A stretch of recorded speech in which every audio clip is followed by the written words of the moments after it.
آج کا سوال۔ ایک میڈیا اسکالر کا کہنا ہے کہ سورہ بقرہ کی آیت نمبر 196 میں حج کے حوالے سے ذالک لمن لم یکن اہلہ حاضر المسجد الحرام سے مراد عرب کے باہر سے آنے والے لوگ ہیں۔ آپ کی اس میں کیا تحقیق ہے؟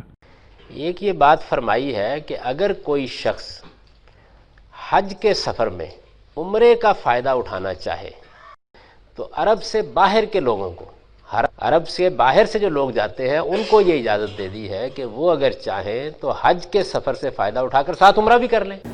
جی ہاں، سورہ بقرہ کی آیت نمبر 196 میں ہے فمن تمتع بالعمرۃ الی الحج فمستیسر من الہدی، جو حج کے سفر میں عمرے کی سعادت حاصل کرنا چاہے تو وہ قربانی دے اور اس کی استطاعت نہ ہو تو 10 دن کے روزے رکھے۔ آگے جا کے ارشاد فرمایا ذالک لمن لم یکن اہلہ حاضر المسجد الحرام، یہ تعلیمات ان لوگوں کے لیے ہیں جو حاضرین مسجد حرام نہیں ہیں۔ حاضرین مسجد حرام سے کیا مراد ہے؟ ہمارے میڈیا اسکالر نے ذالک لمن لم یکن اہلہ حاضر المسجد الحرام سے مراد لیا عرب کے باہر سے آنے والے لوگ، جبکہ حضرات صحابہ کرام، تابعین، مفسرین اور محدثین نے اس سے کیا مراد لیا وہ میں آپ کی خدمت میں عرض کرتا ہوں۔ اس میں 3 قول ہیں۔ نمبر 1، مکہ یا حدود حرم مکی کے اندر کے رہنے والے لوگ، یہ حاضرین مسجد حرام مراد ہیں۔ مکہ مکرمہ سے مراد مکہ مکرمہ کی آبادی، اور حدود حرم مکی سے مراد وہ حدیں جو حرم مکی کا تعین کرتی ہیں، مسجد عائشہ، جعرانہ، حدیبیہ وغیرہ، یہ حد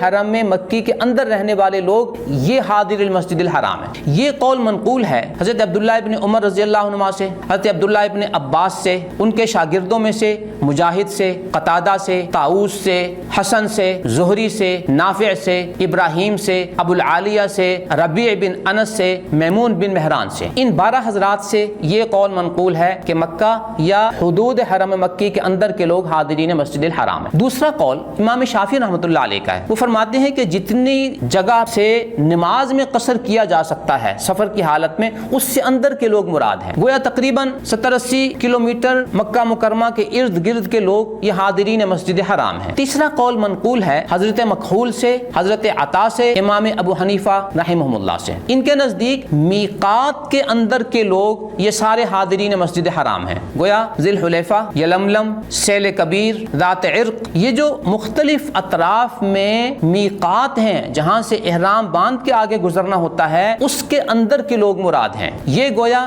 زیادہ سے زیادہ جو مسافت بنتی ہے وہ میقات کے اندر کے لوگ مراد ہیں۔ یہ تینوں قول جزوی طور پر یا مجموعی طور پر مذکور ہیں، آگے تفاسیر کا نام لیا جائے گا۔ ان میں نمبر 1، تفسیر ابن ابی حاتم نے یہی ذکر کیا، امام زجاج نے معانی القرآن میں یہی ذکر کیا، امام طبری نے تفسیر طبری میں یہی بات ذکر کی، امام ماوردی نے النکت والعیون میں یہی ذکر کیا، امام سمعانی نے تفسیر سمعانی میں، امام نصفی نے مدارک التنزیل میں، امام خازن نے تفسیر خازن میں، امام ابن کثیر نے تفسیر ابن کثیر میں، امام قرطبی نے الجامع لاحکام القرآن میں، امام نیساپوری نے غرائب القرآن میں، امام سیوطی نے در منصور میں، امام شوکانی نے فتح القدیر میں، اور صاحب تفسیر مظہری نے اپنی تفسیر مظہری میں یہی اقوال نقل کیے، جزوی طور پر یا کلی طور پر، ان میں سے بعض اقوال یا تمام اقوال ذکر کیے۔ گویا ان تمام مفسرین کے ہاں حضرات صحابہ کرام اور تابعین سے جو 1، 2،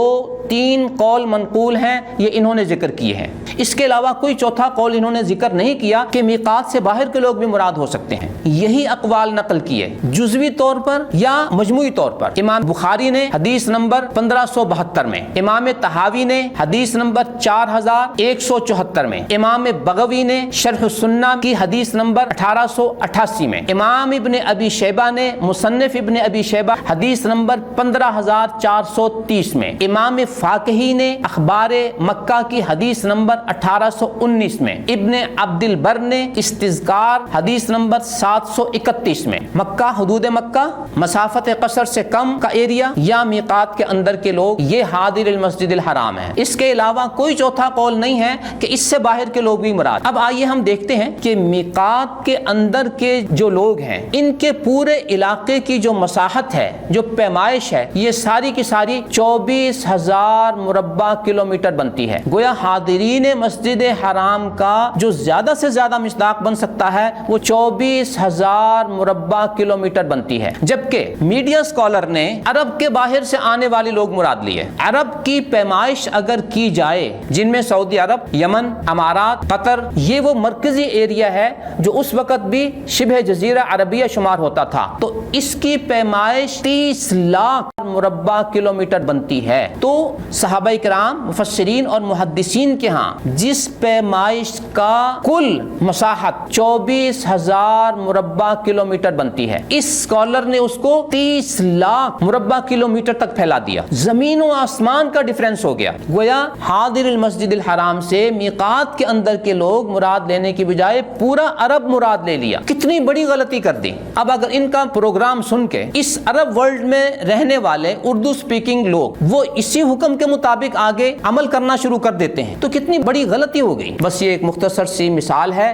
حاضر المسجد الحرام کی تشریح کے حوالے سے، اور اس سے آپ اندازہ لگا سکتے ہیں کہ موصوف میڈیا اسکالر کے علم کا معیار کیا ہے۔ صرف زبانی گفتگو کر لینا اس کا نام علم نہیں ہوتا، اس کے پیچھے کوئی اسٹڈی واقعی بھی ہوتی ہے، اس کے پیچھے کوئی تیاری بھی ہوتی ہے۔ اس میں یہ دیکھنا ہوتا ہے کیا میں جو بات کرنے لگا ہوں یہ کسی صحابی نے کہی ہے، کسی تابعی نے کہی ہے، کسی اور مفسر محدث نے کہی ہے؟ اگر کہی ہے تو سر آنکھوں پہ، اور اگر نہیں کہی تو شاید پھر یہ مسلمانوں کے لیے قابل قبول نہیں ہو سکتی۔ جن بیچارے سادہ لوح عوام کی رسائی ان بیسک سورسز تک نہیں ہے، ان تعلیمات تک نہیں ہے، وہ تو آپ پہ اعتماد کرتے ہوئے، نیک گمان رکھتے ہوئے کہیں گے کہ چونکہ وہ یہ دعویٰ کرتے ہیں کہ میرا قرآنی مطالعہ یہ کہتا ہے لہٰذا انہوں نے مطالعہ کر کے یہ بات کی ہوگی۔ انہیں یہ کیا پتا کہ جو دل میں آتا ہے وہ کہہ دیتے ہیں اور اس پہ ٹائٹل لگا دیتے ہیں قرآنک ریسرچ اور قرآنی مطالعے کا۔ اللہ رب العزت ہمیں صحیح بات کرنے کی توفیق عطا فرمائے، اور جو کچھ صحابہ کرام، تابعین، مفسرین اور محدثین نے کہا ہے اس کے مطابق اپنی گفتگو کرنے کی